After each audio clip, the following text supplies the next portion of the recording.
Esta es La Vasija, Radio Cultural de Concepción del Uruguay, Entre Ríos, Argentina, y contiene leyendas, cuentos, biografías, historia, arte y música.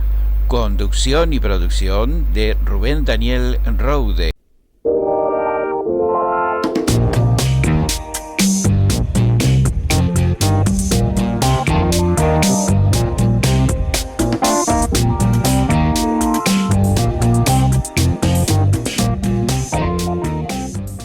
Un abrazo cordial nuevamente para compartir con vos aquí estos nuevos temas que te traigo para relatarte. En esta ocasión voy a hablarte algo sobre los negros, los africanos de aquí de Concepción del Uruguay en tiempos de guerra y en la provincia que pasaba con ellos. También tengo para comentarte algo sobre los araucanos, nuestros aborígenes. También le sigo con Tomasito, una segunda parte de Tomasito, otro capítulo de este personaje tan particular. Y también la historia de una mujer muy especial, una princesa pirata. Así que bueno, por supuesto, música y algo más para compartir unos momentos, espero que te gusten, que sean gratos para vos.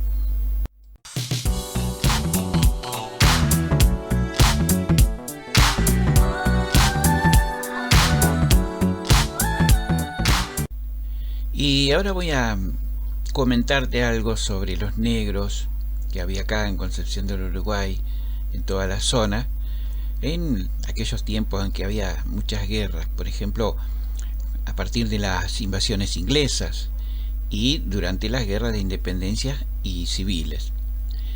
Los esclavos fueron incorporados a los ejércitos debido a la necesidad de renovar los contingentes, y en ocasiones también los propietarios entregaban sus propios esclavos para evitar ser convocados al ejército o a alguno de sus hijos. A cambio entonces entregaban sus negros esclavos.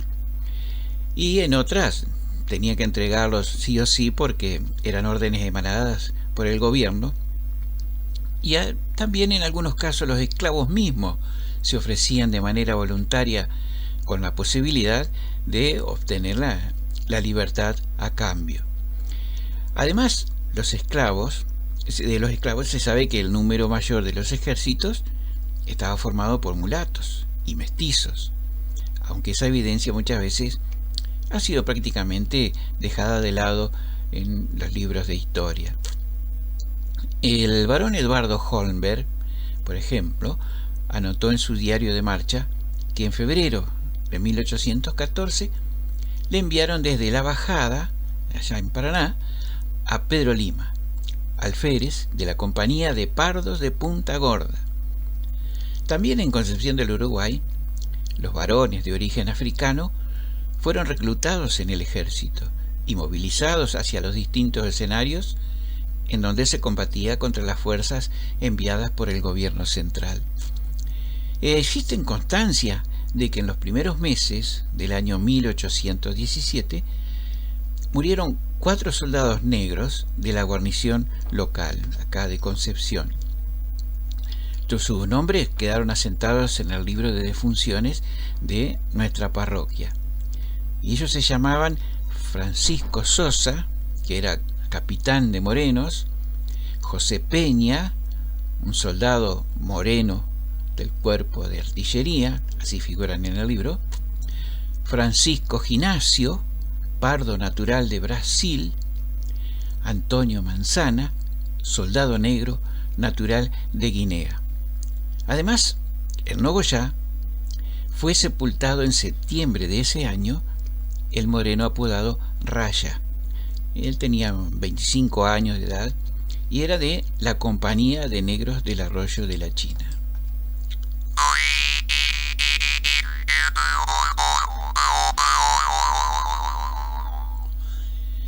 En el año 1823, cuando Pedro Espino, en un intento por desplazar del gobierno a Lucio Mansilla, inició el avance sobre Concepción del Uruguay. Y ante esta situación, Pedro Barrenechea, que era aliado del gobernador Mansilla, se embarcó en esta villa llevándose consigo a los negros, un resto de su escolta y los intereses del Estado, armamento y municiones. Años después, en agosto de 1828, en medio de la conmoción política producida por el movimiento en contra del gobernador Sola y los fusilamientos de sus instigadores, fueron apresados unos 30 negros que se habían fugado del ejército y debían ser remitidos a pie hacia Nogoyá. 2 años más tarde, a fines de 1830, el coronel Thompson anduvo reclutando a los negros que había en la provincia para formar un regimiento con el que Ricardo López Jordán intentaría derrocar al gobernador Barrenechea.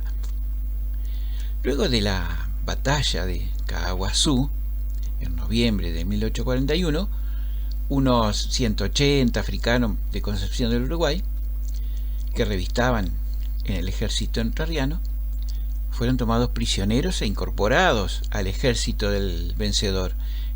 O sea, el general José María Paz los tomó a su cargo y los hizo formar de su propio regimiento.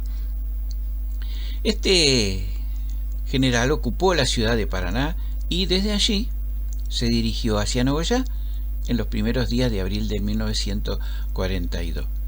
Y durante el tránsito por el territorio provincial se le desertaron gran número de soldados, pero eran todos oriundos de las provincias del oeste del Paraná.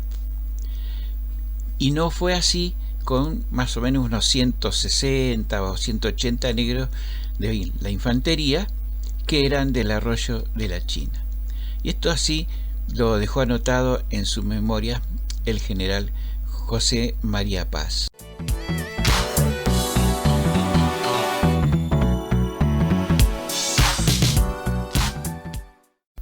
Bien, ahora voy a contarte algo sobre la vida de los araucanos, nuestros aborígenes de la Patagonia en el sur de nuestro país de Argentina. Los araucanos creían en la existencia de un Dios superior, que era dueño de todo el universo, y creían también en la vida eterna de felicidad para aquellos que hubieran hecho buenas acciones. El que se portaba bien tenía la vida eterna, feliz. Los araucanos, al morir, eran conducidos al Calfu Huenu, es decir, al cielo azul, en tanto que los malos eran conducidos a la Quetral Mapu, es decir, a la tierra del fuego, al infierno. Para ello existía un genio del mar llamado Pillán, que vivía en el interior de los volcanes andinos. Es decir, si era un diablo tendría que ir a los volcanes donde hay fuego, lógico, ¿no? Si era el infierno. Cuando un araucano moría, este era vestido con sus mejores galas y tendido sobre un cuero en el que también se habían colocado sus objetos más queridos, los objetos personales que él usaba, tales como las espuelas, los estribos de plata y todos esos adornos. Luego lo envolvían y ataban muy bien y lo colocaban sobre su cahuel, es decir, su caballo favorito, que también estaba adornado con sus aperos más hermosos. Y al llegar al sitio donde el indio sería enterrado, este pobre animal, el caballo, era sacrificado y se lo enterraba junto a su dueño.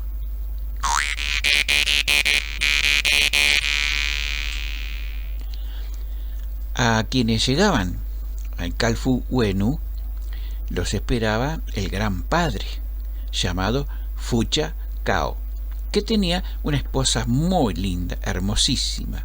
La llamaban la Reina Azul. también estaban allí los antepasados, ante los cuales no había que presentarse así nomás, había que ir bien vestido con sus mejores ropas, sus mejores galas, ¿no? Y a los araucanos también les gustaba mucho el baile. Cuando la ocasión se presentaba, pintaban su cuerpo de varios colores y se cubrían la cabeza así con tocados adornos de plumas de avestruz y se colocaban cascabeles y cencerro. Cuando bailaban, entonces hacían todos esos sonidos al compás de la música. Para danzar formaban un círculo y en el centro hacían una gran fogata, cerca de la cual se disponían así alrededor los músicos. Y estos bailes duraban 2 o 3 días, pero las mujeres no participaban de esos bailes.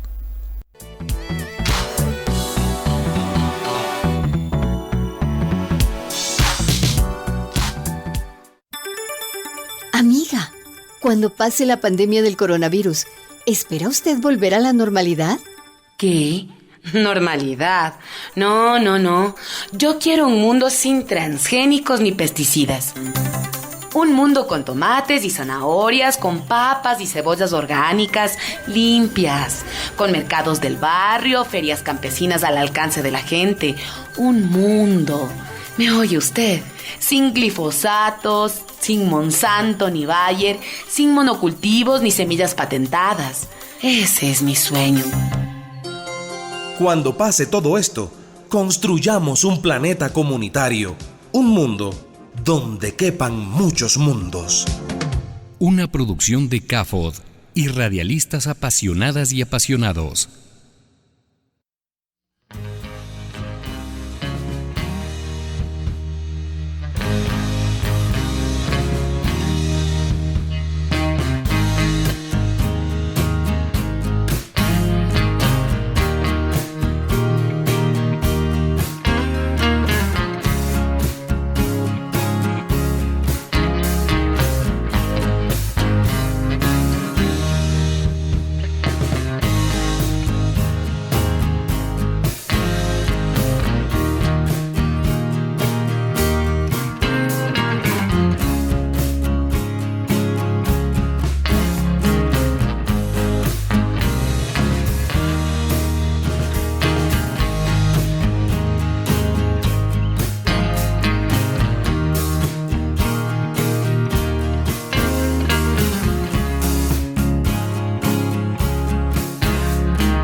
Voy a continuar ahora con la segunda parte de la historia que vengo contando de Tomasito.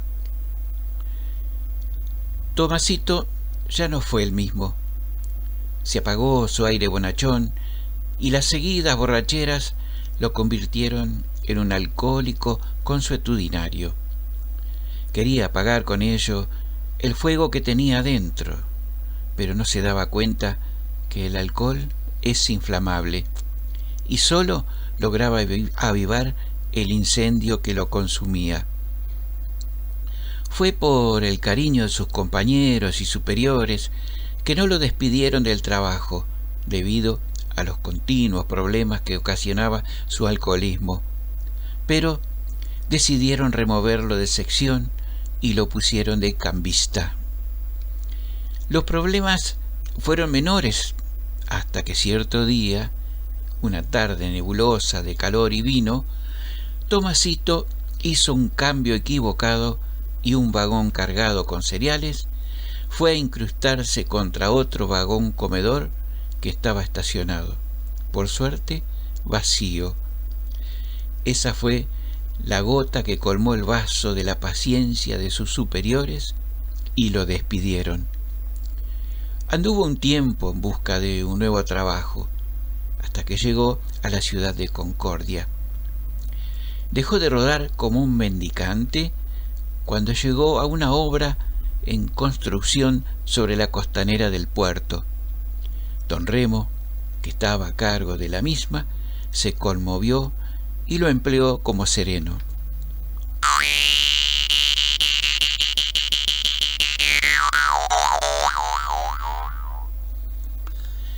A pesar de su debilidad por el alcohol, no había cambiado en absoluto su integridad de hombre de bien, y demostró fidelidad total hacia su empleador. Cierto día, don Remo llegó a controlar la obra y no lo encontró. Preguntó a uno y a otro, pero nadie lo había visto. Se dirigió hacia los muelles y le preguntó a un marinero que andaba de ronda si lo había visto. Le contestó que efectivamente lo había observado pasar hacía largo rato llevando un rollo de soga colgado en el hombro. Intrigado, continuó con la búsqueda en dirección hacia donde lo habían visto. Lo llamó a gritos una y otra vez, pero no obtuvo respuesta alguna. De pronto, en una de las vitas de amarre en el borde del muelle, vio sus ropas y en el extremo de una soga atada a la misma, el resto se perdía hacia abajo. En ese momento pensó 1000 cosas, buenas y malas. Se acercó despacio llamándolo por su nombre y rogando una respuesta, pero nada. Asomándose lentamente, siguió con la vista el curso de la soga que descendía verticalmente y allá abajo, a unos 3 metros, estaba Tomasito, tieso, agarrado a la soga con el cuerpo dentro del agua. Vuelta su alma al cuerpo y sin comprender tan extraña actitud, le preguntó qué hacía allí abajo. El infeliz, con la voz entrecortada por una terrible angustia, le dijo que había bajado a bañarse y después no le dieron suficiente fuerza para izarse por la soga y se fue entumeciendo hasta el punto que ya no pudo gritar pidiendo auxilio. Los marineros no podían contener la risa cuando acudieron con un bote para sacarlo de aquella insólita posición. El infortunado no podía quietar el temblor del cuerpo, arrugado como una pasa de tanto tiempo en el agua.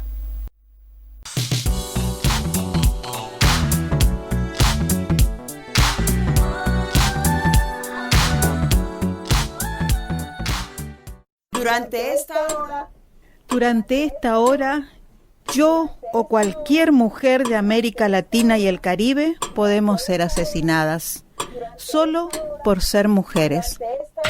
¡Vivas nos queremos! ¡Vivas nos queremos! Voy a contarte ahora una historia que se trata de la princesa vikinga que se hizo pirata.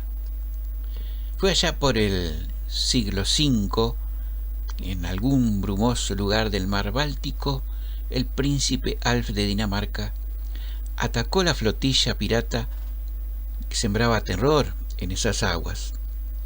Este buen marino y excelente guerrero consiguió abordar la nave Insignia, en cuya cubierta se enfrentó con el capitán de los piratas. Ambos entablaron un feroz combate sin verse las caras, cubiertas por sus cascos de hierros. Un certero golpe del príncipe arrancó la espada de su oponente, obligándolo a rendirse. Y en un gesto de sumisión, el jefe pirata se quitó el casco, dejando ver un delicado rostro femenino rodeado por rizos de cabellos rubios. El pasmado paladín danés se descubrió a su vez, y ambos se miraron fascinados.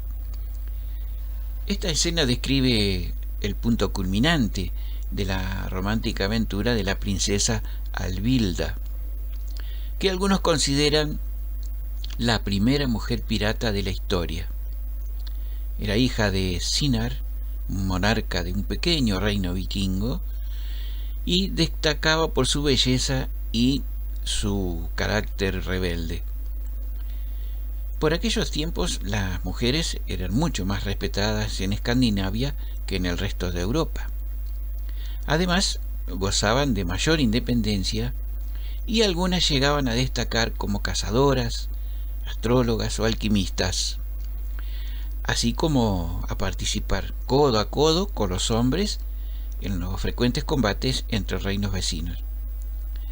Alvilda, dado su carácter belicoso, llegó a comandar un pelotón exclusivamente femenino con fama de imbatible. Mientras tanto, su padre y el rey de Dinamarca habían acordado la boda de la combativa princesa con el joven príncipe heredero Alf. Alvilda no aceptó contraer matrimonio con un danés al que no conocía ni amaba, por más heredero que fuera. Pero su padre era rey de un país modesto, y como tal, entrar en la familia real de Dinamarca representaba un notable ascenso de su reino en el panorama político de la región. De modo que se negó tajantemente a enfrentar al poderoso soberano danés por la ocurrencia de una doncella caprichosa.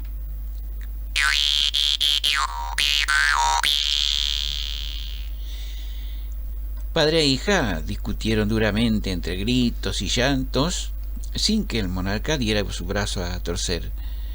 Desesperada, entonces, Alvilda comprendió que su única salida era escapar del palacio. Entonces, vestida de hombre, al igual que varias camaradas de armas que se prestaron a acompañarla, se apoderó de un barco del puerto y zarpó mar adentro. Unos días después, las jóvenes fugitivas desembarcaron en un lugar de la costa con intención de tomarse un respiro y decidir qué rumbo tomarían. Pero en el mismo sitio se encontraban los tripulantes de un barco pirata que acababan de perder a su capitán.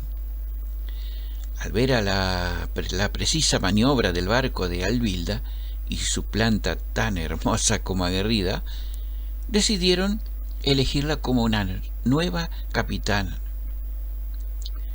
La princesa aceptó el cargo y sus compañeras se sumaron a la tripulación. No está claro si entablaron también relaciones amorosas, pero ya se sabe que entre piratas... Lo cierto es que la capitana Alvilda y sus piratas de ambos sexos protagonizaron en poco tiempo una serie de abordajes tan devastadoras que el rey de Dinamarca resolvió acabar con sus tropelías. Entonces envió en su captura, ¿a quién sino? Al príncipe Alf, que acorraló a los piratas en el Golfo de Finlandia, con el resultado que narramos al comienzo. Alf no pudo creer a sus oídos cuando supo que la atractiva jefe de los piratas era la princesa prometida por su padre. Y Alvilda se quedó de una pieza al saber que el guerrero, que tan bien plantado, era el príncipe al que había rechazado. La historia termina como en el cuento de Hada. Alvilda y Alf se casaron y fueron felices, aunque en Dinamarca no hubiera perdices.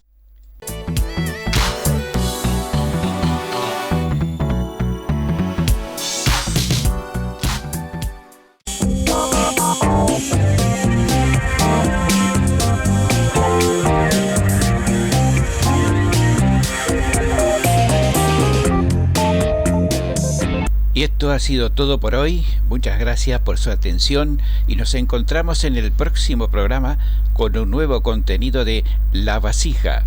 Suscríbete para que te avisemos cuando saldrá el próximo programa.